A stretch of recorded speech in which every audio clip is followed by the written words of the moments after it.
So students, our next topic is hormones other than sex hormones, right?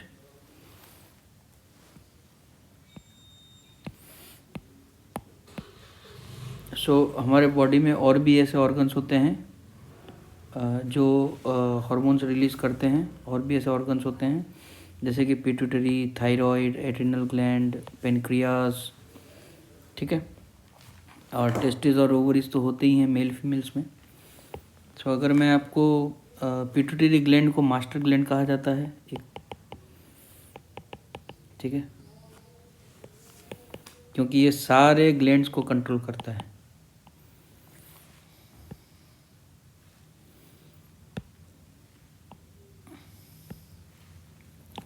It controls all glands, ठीक है। ये जो glands जिसमें से हार्मोन्स निकलते हैं उन्हें एंडोक्राइन ग्लैंड्स कहा जाता है, ये याद रखना आप, एंडोक्राइन ग्लैंड्स, ठीक है।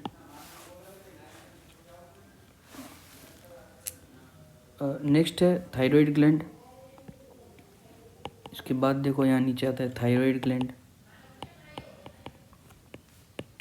थायराइड ग्लैंड, और थायराइड ग्लैंड में से जो हार्मोन निकलता है उसका नाम है थायरोक्सिन। और थायरोक्सिन ये रहा। और थायरोक्सिन हमारे बॉडी के मेटाबॉलिक एक्टिविटीज़ को कंट्रोल करता है, ठीक है। सॉल्ट में हम जो घर पे जो सॉल्ट डेली रूटीन में खाते हैं वो उस सॉल्ट में आयोडीन ऐड किया जाता है। आपने सुना होगा आयोडाइज्ड सॉल्ट, ऐसा लिखा हुआ आता है, ठीक है। वो आयोडीन जो होता है वो थायरोक्सिन बनाने में काम आता है, इसलिए बहुत इम्पॉर्टेंट है। और अगर इसकी कमी हो जाए तो हमें गोइटर नाम की बीमारी हो सकती है, ठीक है, जिसमें नेक रीजन जो है वो सोलन हो जाता है, फूल जाता है, सोलन नेक की प्रॉब्लम होती है।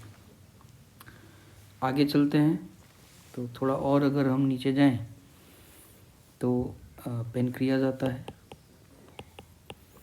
पेनक्रियाज में से एक हार्मोन निकलता है जिसे कहते हैं इंसुलिन। आपने सुना होगा कि जिसे डायबिटीज़ होता है उसे इंसुलिन का इंजेक्शन लेना पड़ता है। तो इंसुलिन हमारे ब्लड में ब्लड शुगर लेवल कंट्रोल करता है। It controls blood sugar level, ठीक है। उसके और थोड़ा नीचे जाएं तो एड्रिनल ग्लैंड आता है हमारे किडनी के जस्ट ऊपर। और एड्रिनल ग्लैंड में से एक हार्मोन निकलता है जिसे एड्रिनलिन कहा जाता है।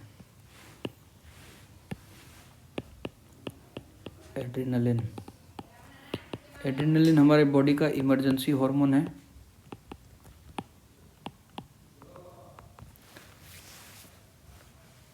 मान लो नॉर्मल परिस्थिति से कुछ भी ऑपोजिट परिस्थिति, जैसे कि आपको बहुत ज़्यादा हंसना आया, टू मच ऑफ लाफिंग और टू मच ऑफ क्राइंग, या आपका कहीं पे एक्सीडेंट हो गया अचानक ही, कुछ समझ में नहीं आया, तो आपके बॉडी को वो सब सहन करने के लिए एड्रिनलिन हेल्प करता है, इसलिए इसे इमरजेंसी हार्मोन भी कहा जाता है। ग्रोथ हार्मोन दिया हुआ है। पिट्यूटरी में से एक हार्मोन निकलता है जिसे कहा जाता है ग्रोथ हार्मोन, और ये हमारे ओवरऑल ग्रोथ के लिए रेस्पॉन्सिबल होता है।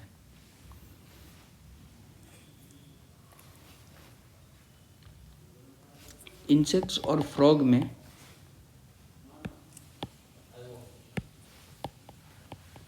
कुछ इंसेक्ट्स और फ्रॉग में ये हार्मोन ही होते हैं जो मेटामॉर्फोसिस के लिए रेस्पॉन्सिबल है। मेटामॉर्फोसिस इसके पहले के चैप्टर में हमने पढ़ा था, इसलिए भी डिटेल में नहीं जाएंगे।